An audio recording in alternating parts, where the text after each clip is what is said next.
A couple of things that you may be noticing are different this year if you've done the FAFSA before. In 2020, the FAFSA Simplification Act changed the way everything associated with FAFSA and how students are going to be utilizing it. The intent is that more students who would get more money to pay for their college education. And in so doing, there are really three major changes that the students are going to see. Some of them have to do with language. What used to be known as the EFC, the expected family contribution, is now known as the Student Aid Index, which is a calculation of a family's financial strength to be able to pay for their own education. The other one is household size is now family size, because we know families are complex and and every family is different. The third one is that not everybody is supported by a parent. So the change is that a parent is now a contributor, somebody who's contributing to a student's financing and education.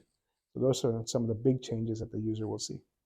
The FAFSA, if you have kept up with the news, has been delayed significantly. What would have been available in October became available in January. And part of the reason why is in this major overhaul of the FAFSA, the federal government needed time to make sure that it's working, because beyond the surface level changes, the actual FAFSA calculation is completely changing.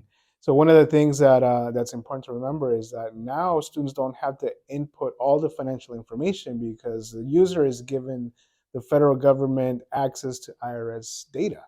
So we won't be getting all of the dozens of questions that we did in the past.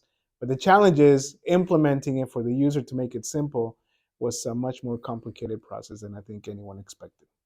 If you are applying for the first time, I think it's important to remember that yes, it is an arduous process and the process isn't working like it should be, but I encourage you to be patient. I encourage you to keep trying, because once you complete it, there will be more opportunities for students to pay for ultimately for their education, whether it's grants, loans, or scholarships. I think it's important to be persistent, be patient, and also be patient with the colleges and universities that you're interested in. I know here at Linfield, we're being very patient with students and making sure they're not harmed by something that is essentially none of their doing. If you're struggling, if you're having a hard time completing the FAFSA, reach out to the Office of Financial Aid. They're there to help you. Please make sure that you're in the loop, that they're in the loop, and they will be able to tell you when actually you can complete